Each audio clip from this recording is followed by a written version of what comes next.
Welcome back to the Legal Lead Shark podcast, where high growth law firms and the marketers who power them come to sharpen their edge. If you're obsessed with leads, conversions, and building law firms that dominate your market, you're in the right place. We go deep in the top minds of legal marketing, from agency owners to intake pros and PPC legends to the next generation of law firm owners who are making waves, uncovering the strategies, tools, and mindset that it takes to turn more clicks into signed cases. I'm your host, Kaylee Terrazas, and today I am thrilled to have Delisi Friday with me. Delisi's a powerhouse in referral marketing for law firms, a connector by nature, and someone who has been behind the scenes in some of the biggest law firm growth stories in the country. With over 20 years in the legal industry, she's helped launch businesses that gross tens of millions, scaled PI firms from 7 to 8 figures, and even helped market and sell over 27,000 copies of Profit First for Lawyers. She's also a seasoned podcaster and a gifted strategist who knows the power of relationships and referrals driving sustainable growth for law firms. Delisi, welcome to the podcast.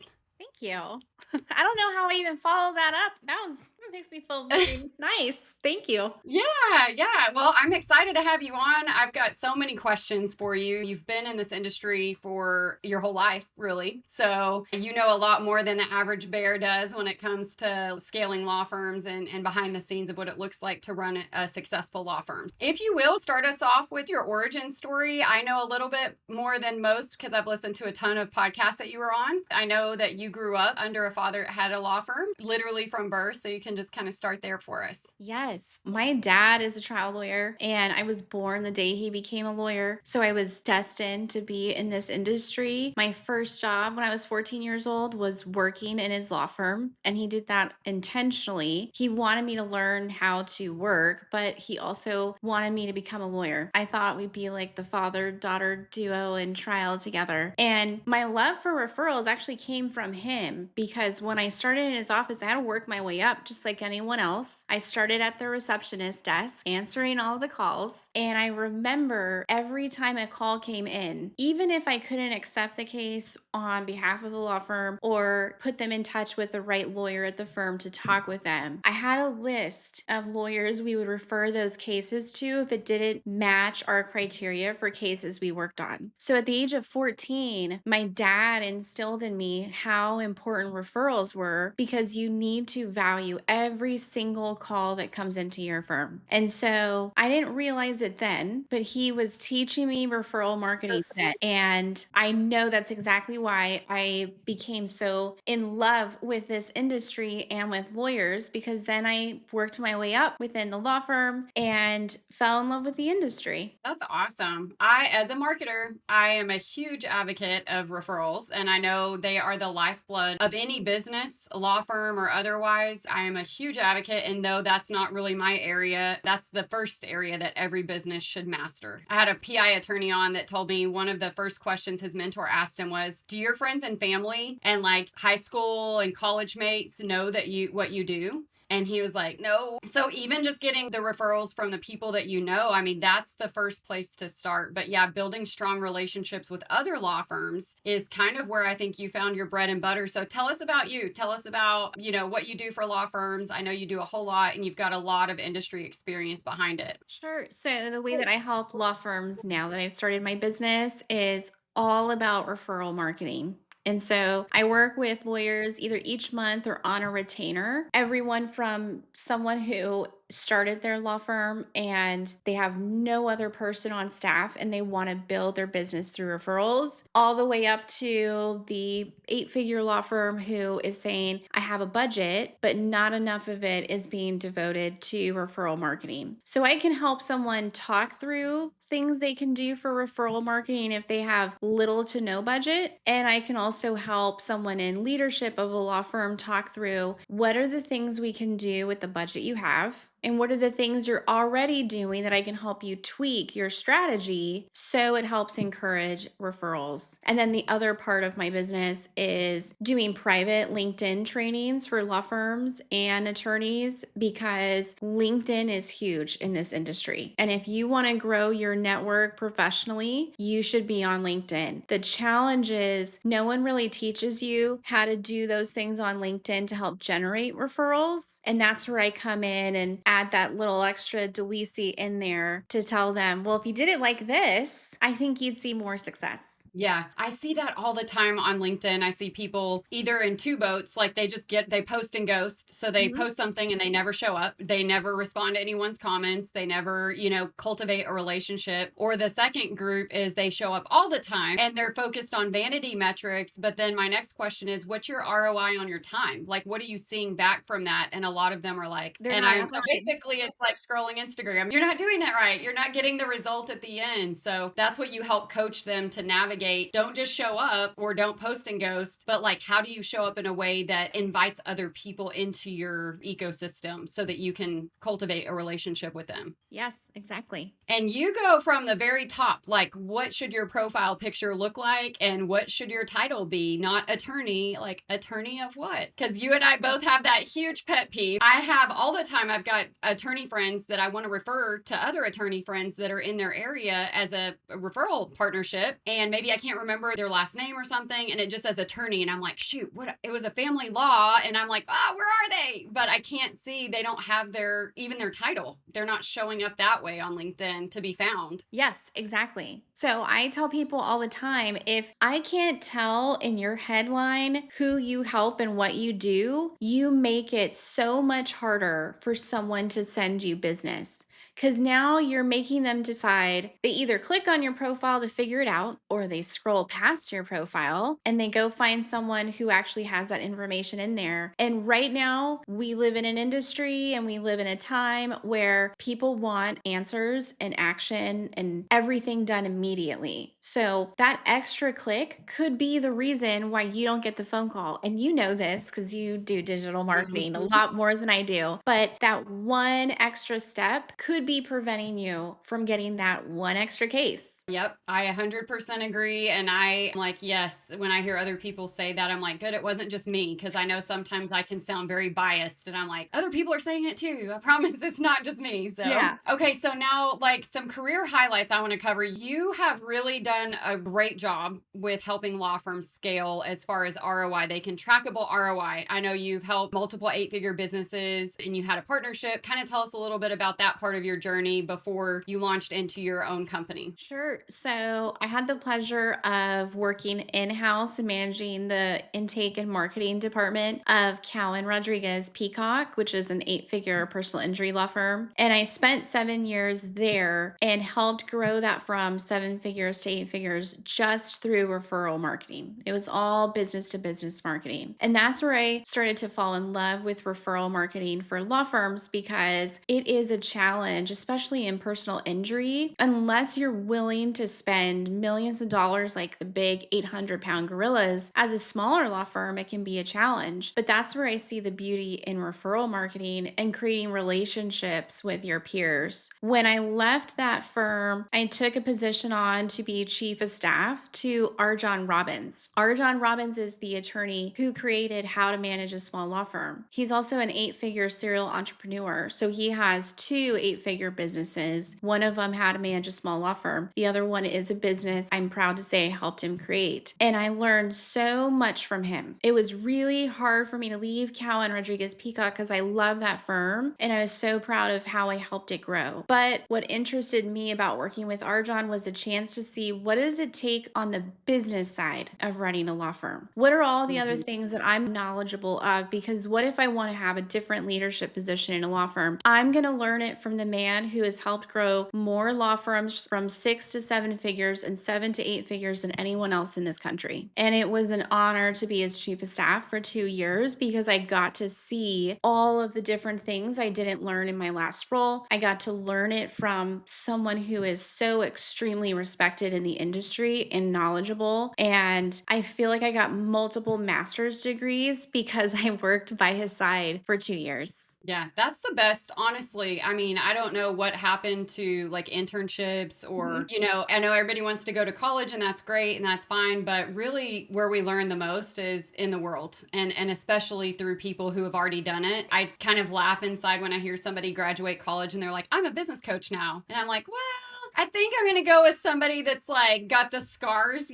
from being in the battle for a while, because not to discredit anybody, but I mean, you learn a lot through the hard knocks of life. So yeah, I bet, man. And one thing I see, and let's kind of back up a little bit for like, let's say we're talking to a law firm and they're like, what are you even talking about referral marketing? Let's like back up to someone that maybe they're running ads. A lot of firms I talk to that are smaller, they're in Google Ads or wanting to be in Google Ads, but they're doing maybe Facebook and some other little things, but they don't even know what you're talking about as far as referral marketing and B2B. So let's hit that a little bit and just like clear the waters. So, referral marketing is the marketing you do to generate referrals into your law firm. And there are two types of ways that you can do that as a law firm owner. You can do referral marketing to get other attorneys to refer business to your law firm. And then you can also do referral marketing because you want former clients to refer business to your law firm. Now, it doesn't even have to just be those two because, like you mentioned at the beginning of this podcast, a lot of lawyers don't tell family, friends, their doctor, their dentist, their neighbor, what it is that they do. And if you don't tell people what you do, you can't expect them to call you or refer you business.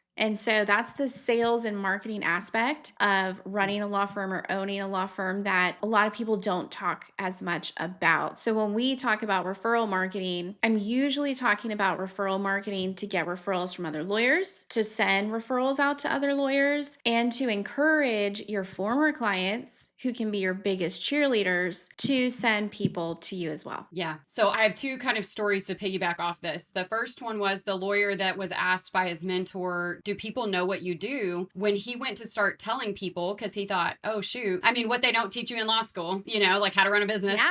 To get business, they teach you how to be a great lawyer, but like, where are the people? So he went to start telling a lot of his friends, families, neighbor, his close circle. And he said that he was devastated to hear that one of his wife's closest friends knew that he was a lawyer, but didn't know he was a personal injury lawyer. He had a huge commercial injury accident that he went to a different law firm for, and they won the case and stuff. And he was like, how did we miss this? Like, she didn't know what kind of lawyer I was, so she didn't even call. On the flip side of that, I have a DFW attorney who's in real estate, and he goes to networking stuff all the time. He buys real estate. He's also a real estate attorney, and it's kind of an even mix. Like, he does both because he's at a point where he doesn't want to have a huge firm, solo practitioner, goes to a lot of networking events, hands out his card like it's candy, and says, if you need a lawyer, call me. If I'm not the right one, I'll help you. So again, brilliant. As far as referrals. And he said more than a third of his income came from 6 cases he referred to a personal injury lawyer. A third of his whole income in the year came from 6 cases. And it was all from networking groups. I believe it. Yeah. I believe it. Yeah. So anyone that's not sold on referral marketing, that's why you need referral marketing. And it's one of the ways that I would say, as far as your budget for marketing goes, it's on the lower side of expenses. Again, that same attorney, he put $25K into Facebook ads right out of the gate and lost all of his money. Unfortunately, I don't know why everyone goes Facebook first. I'm like, no, don't do it. But anyway, so he lost all of his money. And the guy said, just imagine if you spent that $30,000 taking people out for lunch and telling them what you did. And whether it was other attorneys or your network, like the ROI on that would have been 10 times what you would have put in versus hoping that ads work and really not being ready for them yet. And that's what I do with my clients on discovery calls. I'm like, let's zoom out, because the thing is, you can tell me, like, it's like a GPS. You can tell the GPS where you want to go. I want to go to New York City, but the GPS needs to know, where are you now? Yeah. Oh, I'm in Oklahoma City. Okay, well, let me map out the quickest, most efficient route, but a lot of people don't know where they're at right now. And that I kind of back up, and I've talked people out of being my clients right now because it's not right for them. And they have other steps they need to take first. And if you don't have referrals, that is one of the first questions I ask, not only from your clients and your friends and family, but are you connected to other attorneys? Because you're leaving a lot on the table if you're not. So yeah, absolutely. Because people spend so much money on digital marketing, one of the things that I tell lawyers who do digital marketing and spend money on ads to do is, if you get a call from one of those and it's not a case that you can accept, the easiest thing you can tell your intake to do is refer it to a list of these lawyers you've already talked through with them, because then intake can do this this for you. Intake can say, I'm sorry, Kaylee, we actually don't accept these kinds of cases. It's not something we do. However, I know a great attorney who can probably help you with this. Would you like me to transfer you to them right now? Their name is the Friday Law Firm. Oh, why, yes, thank you. And now you went from not being able to do anything with that lead because it wasn't a good fit for you to still adding value to that caller and saying, hey, but I can put you in touch with the right person who can help you. And when you do that, you let intake build relationships for you. And that client is going to remember, even though you weren't someone who could help them, they still remember how you made them feel. And they felt supported and like you could help them by putting them in touch with someone who could, versus some law firms that say, sorry, that's not what we do. Good luck. Bye. So I'm going to go a step further. Quick plug for Intake EQ, my new baby, right? Because I've run big marketing spend for law firms for a while and very quickly found out intake is the biggest probably bottleneck that I've ever seen. So here's what Intake EQ can do. I'm going to take it one step further. So our agents sound just like real people. They qualify the leads. And if they're not qualified, we have a list of live transfers. So those other attorneys can be in there and it can say if they ask for family law and we're personal injury, here's the family law that we refer to. And they will live transfer that call to and they will send a notification to your law firm letting you know we just referred a family case out, the call transfer, here's the transcript for it. But before they do, our agents say, hey, be sure and save our number in case you ever have any personal injury accident issues. We would love to help you. But let us connect you with XYZ family law firm. They're the best. We love them. They're going to take care of you. Live transfer to the other law firm. Yeah, done for you. Oh, I'm already sold. I wish I had a law firm. I know. So I then love you can log how many referrals you're sending out without ever touching the phone. Well, and I will tell you, as someone who consults on this, one of the biggest holes I see in a law firm is an intake. Sometimes your intake person will make that referral because they want to help. You haven't given them a list. They're just wanting to be helpful, which is why they're an intake. And they don't tell the person who they referred the case to. So every time I'm talking to a law firm, an intake is like, yeah, we do that. And I'm like, great. Do you tell them when you refer a case? And they're like, no, I just do it. I'm like,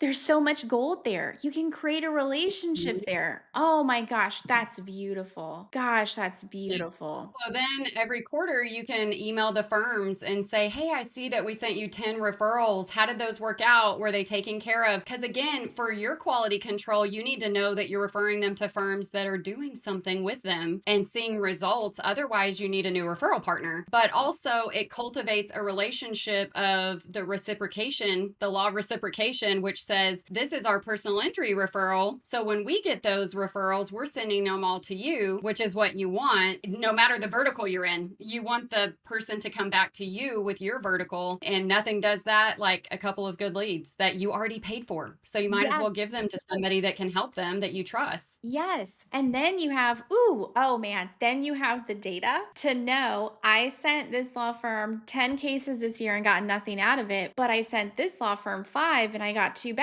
Now you can make a decision based on data and not emotions and say, okay, this is the better referral partner to me. I'm going to send them cases because now it's reciprocal, and that's beautiful. Oh man, that's so genius. Yeah. So not only can the agents pre-qualify the leads and make sure we even have outbound set up to make sure that those leads are getting called. Because another thing that will happen when you're running a lot of referrals is people can slip through the cracks. And if they don't hear from you for 2 weeks, they feel like you just left them. So these agents will give them a call and say, hey, just wanted you to know we're still working on things. Do you have any questions in the meantime? And book a call with the paralegal or somebody at the firm to talk to them if they're feeling anxious about nobody cares, like, is anyone there? Do I exist? So there's so many little intricacies throughout the touch points that can really build and establish the trust and relationship with you as a firm. And some of those outbound agents, like we had one firm that was like, I want the outbound agents to recall those people that we referred out to the family law firm, let's say, after a week and just say, hey, were you taken care of? And they did their own quality control because they were vetting their referrals. And I'm like, okay, we can set that up too. But yeah. Okay, I have an idea for you now that we're just going down this rabbit hole. Have you trained them to say, hey, were they able to help you? And then the client says, yes, they were. Thank you so much. That can also be an opportunity to train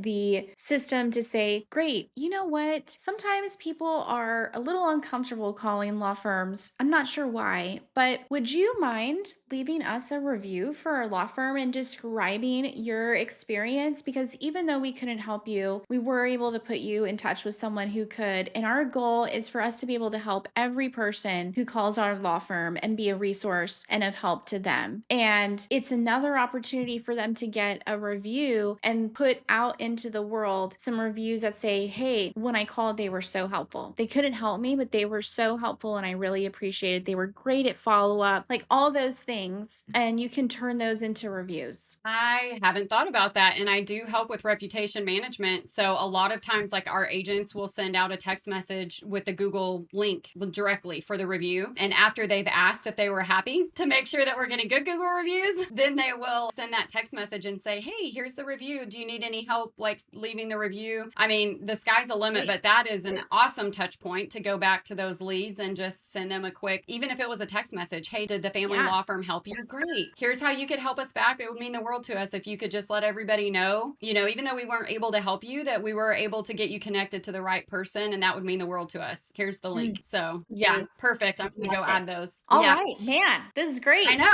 Partnership here, collaboration. Well, this isn't really a podcast. It's just us like ideating it's for you just guys. us talking now. So tell me, okay, I want to talk common mistakes when it comes to referrals. What are the biggest myths or mistakes that you see law firms making when it comes to referral marketing? So number one is what I just mentioned to you, and you fixed that with your intake IQ. You fixed that with intake EQ. But one of the biggest ones is the law firms that don't realize their intake is already referring those rejected cases to someone else because they're trying to be helpful. And when they refer it out, but they don't tell the attorney that they referred them a case, then the other attorney who's benefiting from those referrals has no idea it's coming from you. And they're not going to reciprocate with another referral if they don't know it's coming from you. So that's the biggest mistake I see a lot. The second is a misconception that, and it's just personal injury lawyers, if you refer a case to someone else, that 40, 50, 60% of attorney's fees is still less than what you would get if you kept the case yourself. And to me, that is a mindset issue that we need to discuss, because just because you can handle the case doesn't mean you should handle the case. And so in my mind, do you want 100% of that fee and your attorney's dockets are overwhelmed, your staff is overwhelmed, the client doesn't have a good experience, and the case drags out an extra year because you weren't able to push it as fast? Or do you want to refer that case out to a trusted referral partner, have them do all of the heavy lifting, still make the money, and your firm is not overworked and overloaded, and the client has a great experience? And oh, by the way, with that extra time that you're not spent trying to get this done because you're overwhelmed, you still get to spend quality time with your family. I've reached a point in my life where success means something much different than it did when I was in my 30s. Because to me, success is being proud of what I'm doing day in and day out, but also being a good wife and a good mom and being able to take care of myself. And so if I'm overwhelmed and I'm overworked, I don't care how much money I make. That's not success to me. And so the lawyers who think it's all about the dollar, but they're forgetting to think about the big picture, that I think is one of the biggest misconceptions, especially with personal injury lawyers. Yeah, I think that is 100% golden nugget. If you guys haven't, I refer to this book all of the time, and I've read other law firm books, but this is still one of my favorites, Fireproof by Mike Morris. And John, how do you say his last name? Oh, I have it. Literally, this is how much a nerd I am. Yeah, it's on my desk over there. I would grab it too. John Okay, so Nichazel. I don't know how to say it correctly. Nichazel.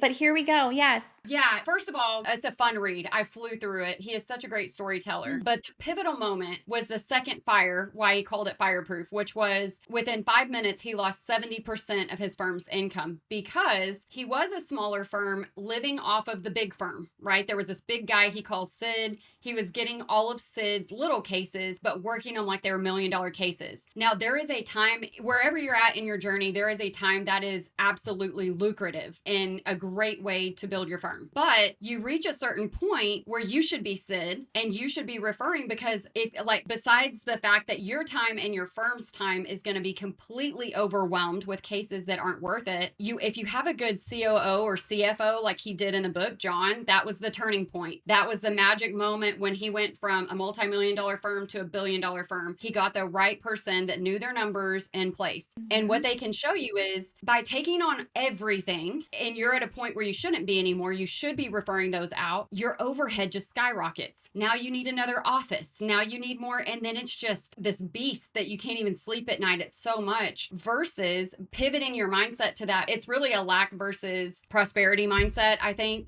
because all money isn't good money. And sometimes you need to determine what is your good money and what should be referred out. And maybe you get a small percentage of that, but you didn't have to build another office and hire 5 more attorneys and paralegals and intake. And so all those things. The magic's in the numbers. And once you get to a certain point, you have to start realizing, like, just because you got 20 leads or 20 cases, that might not be 20 that you want to take. And some of them could be referred out. And like that real estate lawyer who's basically working part-time, he owns real estate. He's a real estate attorney. A third of his income came from doing nothing but meeting people and having lunch and coffee and like fun stuff. So there is power in working smarter, not harder. Yes, 1,000%. Yes. Okay, so you've been building 7-figure ROI strategies in client referrals. Give us kind of like a little, and it can be a fictional story. I don't want you to tell any like client information, but give us just like one big win where you're like, if they knew this was possible, this is why they should call me right now and be like, okay, I need to do this. I'm not doing this right. I'm not seeing those results. I would say if they knew the difference between those who are doing this well and the difference between the law firms that are not doing this well is taking an action and making sure you're not the bottleneck. Because I could come up with the most brilliant referral marketing strategy and hand it to you in a beautiful box with a bow. But if that strategy relies entirely on the law firm owner or the attorney to do all the work, it's going to fail. It's going to fall flat on its face. And if that strategy doesn't include someone else, if they have the ability to help them, they become a bottleneck. And if I give them this beautiful strategy and they don't calendar the time to take the action, it'll never happen. So the success comes from taking yourself out of every single part of this so you can delegate it and do the things that are the highest and best use of your time. Make sure that you calendar the actions that you want to take, because 10 out of 10 times you're going to get busy doing something. There's going to be some emergency hearing. This motion just got filed. We signed up a big case. Oh no, we're next up. We're going to trial. Things happen. If you don't calendar the time, you're going to forget it. And the next thing you know, a month is going to happen. You're going to be like, wait a second. It's been 2 or 3 months since I did this thing I said I was going to do, because you didn't calendar it. And that is the free advice I give to anyone who's like, what's the secret? Okay, don't do it all yourself if you can. Delegate it to people that are not always you so you don't bottleneck, and make sure you put it on your calendar so it gets done, because you're going to get busy and you're going to forget. Yeah, and in a world of virtual, one thing I love about COVID, it shifted mindsets. So you don't need people in-house. You could hire a fractional CFO or a fractional COO or a bookkeeper or even a virtual VA to handle your emails and your follow-ups, and you're nurturing your referral system, showing up on LinkedIn. You can hire this out for pennies on the dollar. That's why I started this podcast and having guests on. Some of it is training you, like training law firms on marketing, but others of it is introducing you to the right people. Because if you're still processing payroll at midnight on Saturdays, like, what are you doing?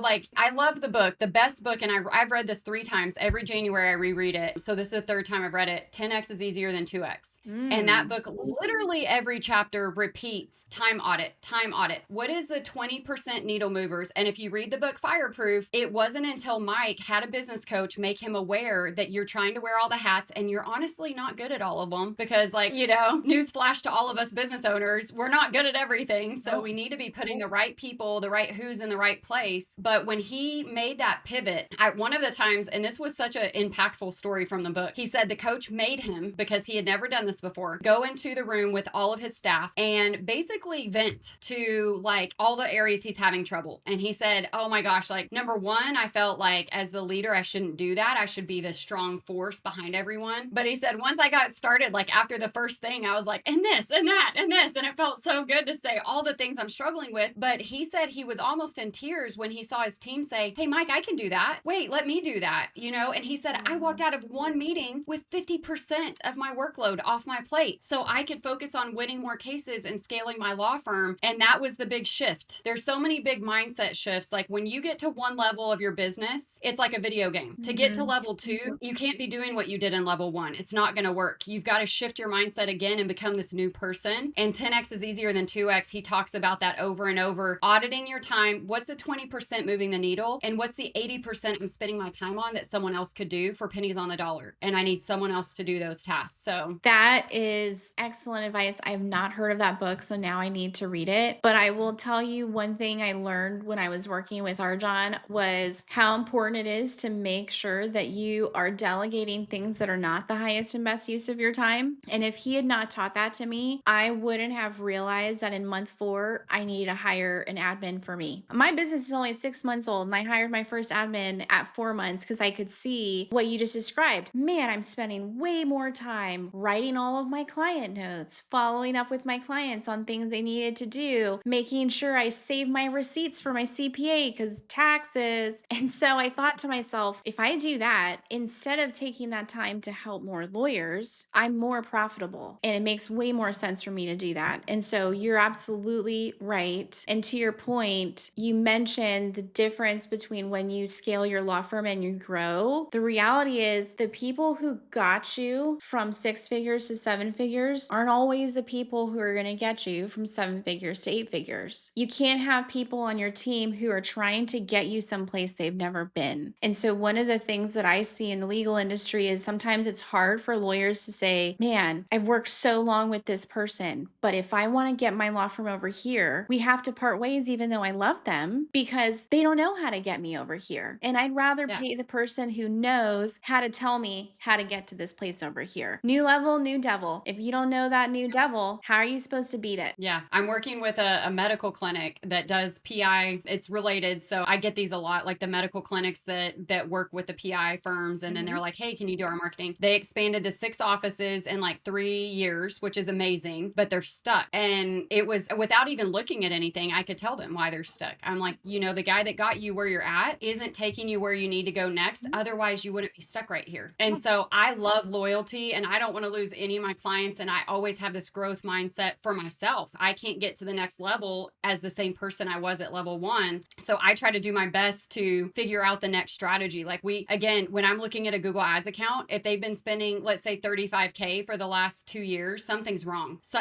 I don't even need to look at the whole account. Something's wrong. Because if it's not a money printing machine where you're adding more money to the machine, then either it's not making you money or you're not aware that it's making you money and you should have upped your budget, which is another like, I just spent 2 years not feeding this machine that's printing me more money. Like, why didn't they tell me that? So it's the blind spots. Like we all need coaches. We all need professionals in their field because I can't see my blind spots. I have coaches. If I could see my blind spots, then they would, then I wouldn't have them. So yeah, even like the best of the best. Like think about any professional athlete. Those professional athletes all have coaches too, and they're still the best of the best. You don't do this and not have a coach because you think you're amazing. You can still be amazing and also have a coach that helps you continue to be amazing. Yeah, 100%. Okay, so legacy question for you here. Looking back on your last 20 years in the legal industry, what impact do you want to leave behind? I know you're pivoted from one area of your career into a new area and you have an amazing legacy of the area that you left. So what is your new legacy that you hope to leave behind once you've retired? That's a great question. I think for my legacy, I want to be remembered as the person who helped lawyers connect with each other and find the value in connecting with other people, connecting with your former clients, and having that abundance mindset that will drive success. And for me, success means doing all of that, being remembered for that, but also still being a good mom and a good wife. I love that. I'm the same. Family first, that's my number one priority, but I love helping people. And if I can't help people, I want to get them to people that can. I've made so many amazing relationships thinking that I'm networking, and I'm like, this is my new friend now. Like, they're not my networking partner anymore. Like, I want to go have coffee and like go on vacation with this person. So yeah, when you put yourself out there, the law of reciprocation, it always comes back tenfold. I mean, in ways that you can't imagine. So I love that. Well, it's been a complete honor having you. I'm going to have all of the ways to get in touch with you. If you guys can't tell already, I love Delisi. I 100% recommend her. I think every law firm should be working with her because if you're not, you're probably leaving a lot of money on the table. So all of that that will be in the description below. You guys go check out all the other amazing podcasts with the guests that I have to help you grow smarter, not harder. And we'll see you guys in the next episode.